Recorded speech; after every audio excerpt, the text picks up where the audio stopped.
Amados, o pastor, não é a primeira vez que eu prego sobre isso, tá? E não será a última, porque a gente vive o conflito.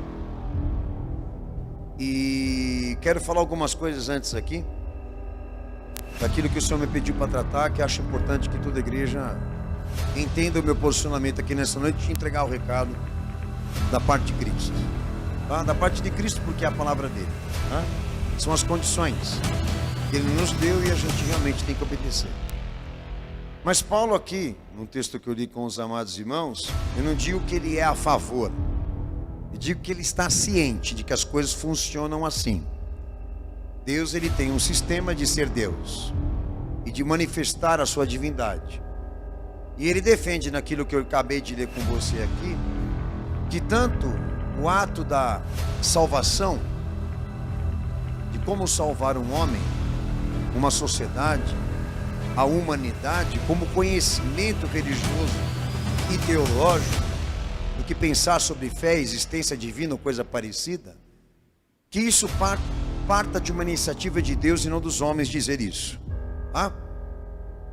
O que ele está deixando claro aqui é que essa iniciativa compete a Deus por uma ação específica dele, do que diz respeito como devemos entender e compreender sobre salvação, sobre a existência dele mesmo, sobre conhecimento religioso ou teologia, mas em específico. Porque Deus tem o seu próprio sistema. Se ele é Deus, se ele não for Deus, com certeza ele não poderá se autorrepresentar. Mas em compensação, o que eu tinha para falar antes do que eu vou começar a tratar com os irmãos, que há muito tempo, as denúncias que eu venho fazendo aqui, do que a igreja vem sendo atingida há décadas, há séculos mais precisamente, existem duas percepções e representações rivais às escrituras, que resume tudo isso do que a gente vem falando de ruim que acontece dentro da igreja, que é o gnosticismo e o panteísmo, tá?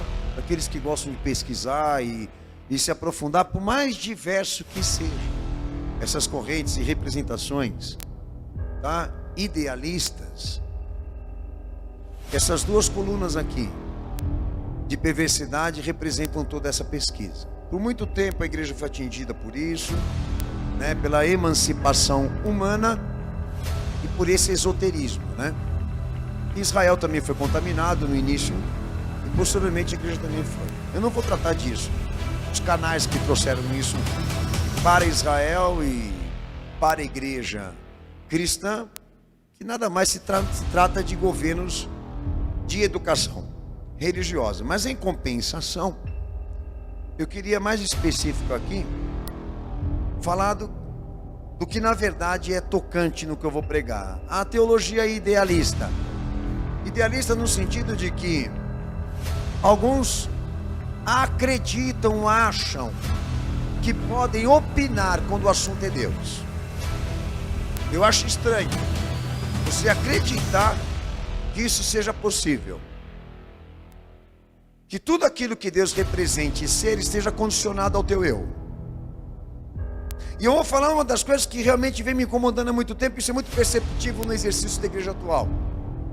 Quando se fala de princípio teológico, o princípio teológico para a cristandade, para o movimento cristão hoje, consiste em moralidade, religião e linguagem.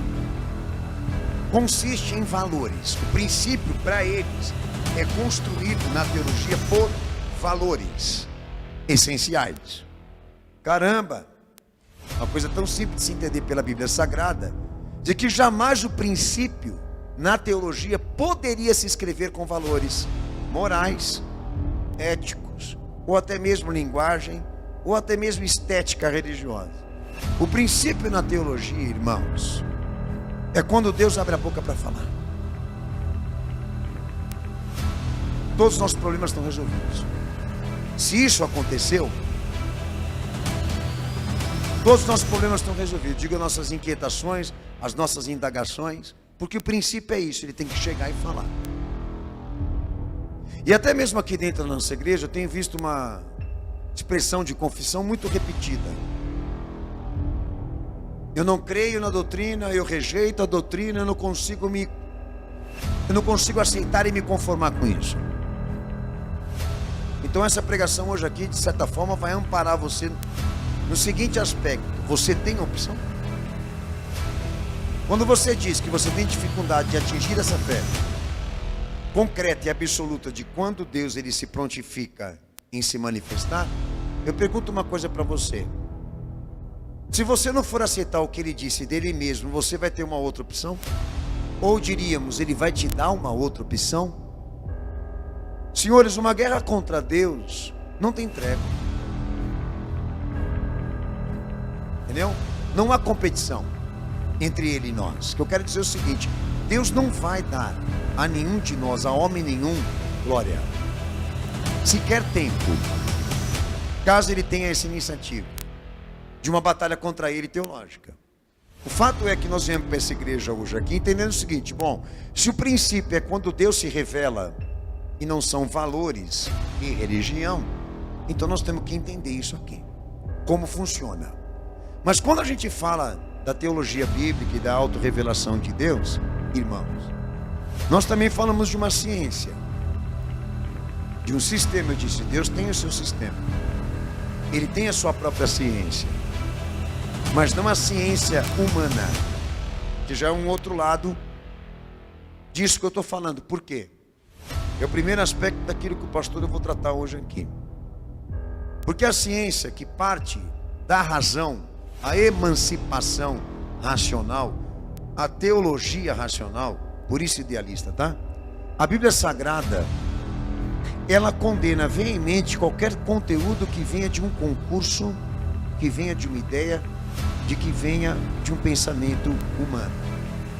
Um exemplo do que eu estou falando aqui, Lucas 11:52 diz o seguinte, que a sabedoria humana, ou a ciência humana em si, ela é uma pedra de tropeço, porque ela sempre vai ser rival, tá? Porque ela sempre vai querer exatamente ter a palavra final. Em 1 Coríntios 13:8, é considerado a ciência humana qualquer conteúdo teológico especulativo ou concursado um impedimento para a fé. Lá em 1 Coríntios 8:1, Paulo define um inchaço intelectual. Em 1 Timóteo 6:20, vaidade do pensamento, que até em Timóteo mesmo ele trata como câncer da igreja, né? A teologia idealista. Tiago, capítulo 3, versículo 15, de que a ciência terrena seja animal e demoníaca. Então nunca o que o homem pensa e determina dentro de si é útil para nós que estamos aqui. Mas já a teologia bíblica, ela diz o seguinte: olha, a ciência que cremos aqui não é aquela que vem da razão humana, é aquela que vem de Deus. Essa ciência nós não negamos. Tanto que parte daquilo que Jesus cumpriu no seu messianismo também é experiência intelectual. Ele chama os homens, convoca os homens a uma experiência intelectual, a uma experiência cognitiva, de pensamento, de profundidade de pensamento, de reflexão. Então nós não ignoramos razão, nós ignoramos qualquer conteúdo que venha da razão humana. Porque se cabe teologia, cabe Deus falar. Se o tema é teologia, então Deus precisa ser o primeiro a falar. O homem não pode falar no lugar dele. O que Jesus deixou claro quando ele esteve aqui? E quando eu me refiro a Jesus, eu também me refiro ao Cristo. Preste atenção a uma coisa que eu vou te falar. Bem, se nós considerarmos que dentro da revelação de Deus existe ciência, na revelação dele existem particularidades e estruturas dele. Ele quis que o homem conhecesse. Essas particularidades e essas estruturas a gente chama de atributos comunicáveis. Ou seja, coisas que Deus queria que o homem soubesse sobre ele e fez com que a humanidade conhecesse. E não ocultou, que na verdade foi o que Paulo falou. Então existem particularidades, existem estruturas desse Deus que nós temos que identificar quais são e conhecê-las. E ali reside a ciência dele, ou a própria ciência dele. Agora, o que não pode, quando nós vamos realmente em busca de uma experiência com Deus? Pedir orientação para alguém. de como fazer isso. Pedir preposições emprestadas, né? Me fala o que você pensa e o que você acha sobre isso. Bom, se a sua experiência é direta com Deus e você crê que Ele é um Deus existente e vivo, você não tem que perguntar para o homem como você pode ter um encontro com Ele. Cabe Deus dizer a você isso. Então, na tua experiência, você não deve discutir teologia com ideias. Você deve, na verdade, investigar quais são as estruturas, as particularidades desse Deus. Porque se Ele vive e existe, Ele é competente para te revelar, como já nos revelou, e é inexcusável, como disse o apóstolo Paulo, e eu não entrei nesse mérito ainda. Amém? A questão aqui é a seguinte: bom, eu estou indo para uma parada dessa, de ter uma experiência com Deus realmente vivo e existente. Então que você realmente não tenha essa desonestidade na tua vida, de querer reproduzir por conta, ou qualquer homem que você estime, nenhum conteúdo de verdade teológica. A gente não pode nem chamar de verdade, né? Que você realmente não aceite isso, de que alguém ou você mesmo venha reproduzir qual o caminho e a trajetória que um homem deve cumprir numa busca excessiva por um Deus existente e vivo. Porque quando a razão ela toma frente da revelação de Deus, ela se emancipa a fé e a revelação. Está dizendo que ela é mais importante disso do que Deus chegar e falar. Isso não pode sair de dentro de nós. Esse assunto sobre Deus e sobre fé não pode sair de dentro de ninguém. Eu venho falando isso constantemente. Aí surge o que eu já disse aqui. Bom, trocar a verdade de Deus por uma opinião particular, trocar a verdade de Deus por uma especulação, porque falou-se de uma coisa, mas ninguém pode provar. E especulações há muitas, há um labirinto de ideias e de ideologias nesse mundo aqui que não podem ser provadas. Trocar tudo isso por isso. O que eu falei aqui, as estruturas que Deus, por conta, comprovou existência, competência de ação. Então que esse assunto que fala-se de Deus, que esse assunto só permita-se ou esteja apoiado nisso, de que Deus chegue e fale por conta o que nós temos que pensar sobre isso. Porque aí sim, se você negar e rejeitar o que Ele disse por conta, eu vou dizer que você é um maluco, que você é um louco, e está dando um tiro no pé. Agora, qual é a sensação que as instituições passam para a sociedade? A sensação e a ideia de que Deus não teve competência para ser maior do que a ciência humana, de chegar e falar para a humanidade quem é Ele e o que Ele espera do homem. É isso? É isso? Hã? Vocês não sabem responder? Talvez não saiba mesmo, né? Talvez não saberia nem por onde começar a falar. Mas essa é a questão. Porque essas estruturas que Deus assumiu comprovar revelação, elas deixam claro para mim e para você que não falta em nenhum aspecto com isso, de quem é Ele e de como Ele quer ser servido.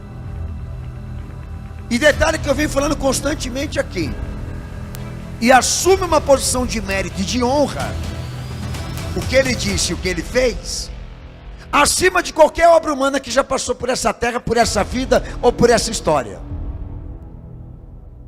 que não daria para ser imitado, sequer repetido, sequer forjado. Agora eu quero dizer o seguinte: bom, o senhor está falando que se nós aqui investigarmos essas estruturas que Deus se revelou, chegarmos a uma conclusão dessas particularidades dele, do que Ele disse de si mesmo e fez por conta, nós resolvemos o nosso problema? Sim. As nossas indagações? Sim. Mas até que ponto você está disposto a se abrir para isso? Essa é a questão. Agora a gente nunca vai reparar a situação das pessoas no que diz respeito a dúvidas, incertezas, tá? Da fé e da existência divina, até mesmo de um Salvador competente, enquanto elas não se abrirem exatamente para levar em conta isso. Quais são os aspectos daquilo que Deus na verdade se prontificou a revelar? Identificar esses fatores que para mim estão acima da ciência, acima da igreja, acima de qualquer homem. Só que ultimamente nós não temos nos deparado com pessoas que são honestas em discutir isso, em trabalhar isso, ciência da fé. Ultimamente prevalece esse aspecto, a visão mercenária, tá? Que soa aqui como usurpação, de privar exatamente isso, de que Deus realmente possa falar por conta quem é Ele. A igreja assumiu essa frente, tomou para si essa honra e esse mérito, e de um bom tempo, para não falar milênios, os homens vêm representando isso pela sua própria razão. Agora, chegar aqui, falar sobre Deus por mérito, por honra própria, você acha que eu tenho essa autorização? Você acha que eu vou me dar essa aventura de querer expor aqui meu ponto de vista, o que eu penso, o que eu acho sobre isso ou aquilo? Eu não quero. Eu não quero essa privação. Para mim, para minha experiência, como pastor e como cristão, eu não quero essa privação. Ou seja, de querer pôr na boca de Deus uma mordaça, para que as pessoas realmente não possam conhecê-lo como Ele revelou ser. Eu não tenho essa iniciativa de sair por aí buscando do concurso humano, do pensamento das pessoas, daquilo que elas acham, acreditam, a minha consulta, o meu conselho, a minha orientação religiosa. Eu me abri para isso, saber quais são as particularidades desse Deus, saber o que Ele pode ser, quando Ele se revela por conta, por si mesmo. Agora, se eu quero chamar alguém para perguntar para ele o que ele pensa e ele acha sobre isso, não é um direito seu, não é um direito meu, mas não é o que eu quero para mim. Mas já certifica você, já é fraude. Você acabou de cometer uma fraude. Especulação na teologia é fraude, tá? É iniquidade. Então nós não negamos a ciência, nós negamos as especulações. Alguns até disseram, mas a ciência, não há verdades nela, a ciência humana concursada, não há verdades nela, pastor, certas verdades e certas mentiras. Verdades que eles usam para pregar mentiras. Mas a ciência jamais poderia tomar a frente disso, de querer indicar a você a seta disso, de como o universo deve ser visto. Uma coisa que na verdade muitos de vocês aqui até discutem: a terra plana, a terra é redonda, uma coisa tão simples para você chegar a uma conclusão do que Deus na verdade quis que o homem soubesse, tá? Do que Ele se prontificou em revelar. Deus não se preocupou em dizer ao homem se a terra é plana ou redonda. Deus se preocupou em dizer ao homem que Ele construiu o homem somente para viver aqui, porque fora desse espaço que Ele criou e programou o homem para viver, é impossível que ele saia. E na ciência se explica isso: a lei da gravidade, a lei atmosférica, pressão atmosférica, tudo isso. Por que vocês ficam discutindo se a terra é quadrada, se a terra é redonda? Porque o básico a gente já sabe. Desde que o homem existe, ele só pode viver aqui. Mas a ciência, ela faz exatamente isso, né? Ela promove, por meio de especulações, ela promove esse aparato de utopias do tipo: Marte, vida extraterrestre, vida em outro planeta, como todo dia surge uma novidade desse nível, uma informação desse tipo, e até hoje ninguém desceu aqui para testemunhar ou trazer à humanidade uma evidência coletada disso. Só fica em frases, só fica em novelas, só fica em vídeo, só fica em imagem, essas besteiras que eles ficam vendendo cotidianamente para o povo.